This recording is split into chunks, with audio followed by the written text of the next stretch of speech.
Hello friends, అందరూ ఎలా ఉన్నారు? బాగున్నారా? అందరూ వినాయక చవితి ఎలా సెలబ్రేట్ చేసుకున్నారు? ఆ వినాయక స్వామివారి ఆశీస్సులు మన అందరి మీద ఎల్లప్పుడూ ఉండాలని నేను మనస్ఫూర్తిగా కోరుకుంటున్నాను. నేనైతే స్వామివారి కోసం అన్నవరం ప్రసాదం అయితే చేశానన్నమాట. ముందుగా అయితే ఎర్ర నూక కేజీన్నర తీసుకున్నాను. ఈ నూకనైతే డ్రై రోస్ట్ అయితే చేస్తున్నానమాట. ఒక 10 మినిట్స్ అయితే మనము డ్రై రోస్ట్ చేసుకోవాలి. తర్వాత కేజీ ఆవు నెయ్యి అయితే తీసుకున్నానమాట. కేజీ కొంచెం ఎక్కువే ఉంది ఆవు నెయ్యి. కొంచెం సేపు డ్రై రోస్ట్ చేసిన తర్వాత కొంచెం ఆవు నెయ్యిని వేసుకొని దీంతో కూడా నేను నూకనైతే వేపుకుంటున్నాను.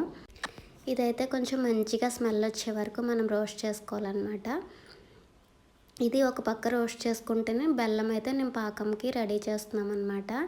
బెల్లం కూడా నేను కేజీన్నర తీసుకున్నాను. అది నల్ల బెల్లం అయితే తీసుకున్నాను అనమాట.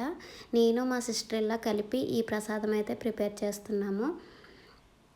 ఇప్పుడు కొంచెం వాటర్ వేసి నల్ల బెల్లం వాటర్లో వేసుకొని బెల్లం అయితే పాకం పడుతున్నాము.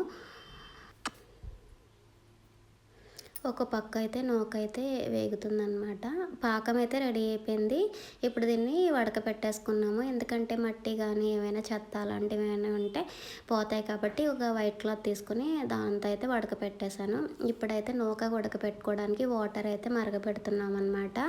కేజీన్నర నూక ఈ డొక్కుతో అయితే 5 కప్స్ వచ్చింది. దానికి మేము 9 కప్స్ వాటర్ అయితే వేసామన్నమాట. కొలత ప్రకారం వేసుకుంటే అంటే మంచిగా వస్తుంది, లేకపోతే పలచగా అయిపోద్ది కదా ఎక్కువ తక్కువ అయినా. మొత్తానికి వాటర్ అయితే బాగా మరిగిపోయింది. ఇప్పుడు నూకైతే ఇందులో వేసేసుకున్నాము. మేమైతే ఈ ప్రసాదానికి పెద్ద నూక అయితే తీసుకున్నాము అనమాట. గోధుమ రవ్వ పెద్దది తీసుకున్నాము. ఎందుకంటే అన్నవరం ప్రసాదంలో నూక సేమ్ ఇలానే ఉంటుంది, పెద్దగా ఉంటుంది పలుకు. ఒక 10 మినిట్స్ అయితే ఇది ఉడికిపోయింది. ఒక పక్క అయితే నెయ్యి వేడి చేసుకొని అందులో జీడిపప్పు కిస్మిస్లు అయితే వేయించుకుంటున్నాము.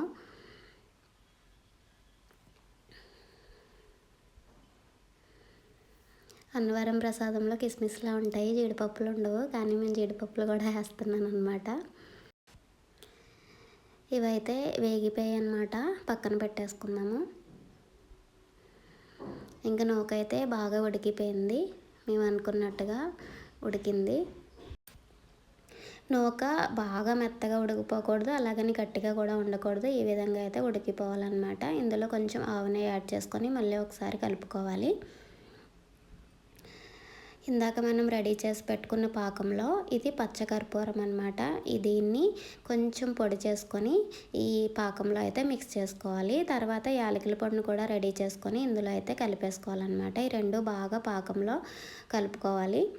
ఈ పచ్చకర్పూరం వేయడం వల్ల ఇంకా ప్రసాదం టేస్ట్ కానీ స్మెల్ కానీ సూపర్ ఉంటుంది అనమాట. ప్రతి టెంపుల్లోని కూడా స్వీట్ ఐటెంలో ఈ పచ్చకర్పూరం కంపల్సరీగా యాడ్ చేస్తారు. ఇప్పుడు ఇంకా మనం ఈ పాకాన్ని నూకలో ఉడికిపోయిన నూకలో అయితే వేసేసుకోవాలి. వేసుకుని చాలా బాగా కలుపుకోవాలన్నమాట. ఎంత బాగా కలిపితే అంత బాగా నూకైతే పాకం పడుతుంది.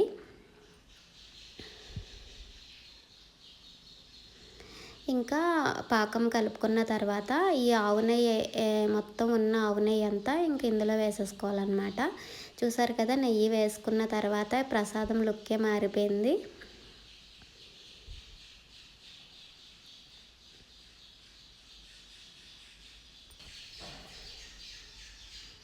మా ఇంట్లో గూడు పెట్టుకున్న పిచ్చుకలు తెగ అరుస్తున్నాయి, ఏం డిస్టర్బ్ అవ్వకండి.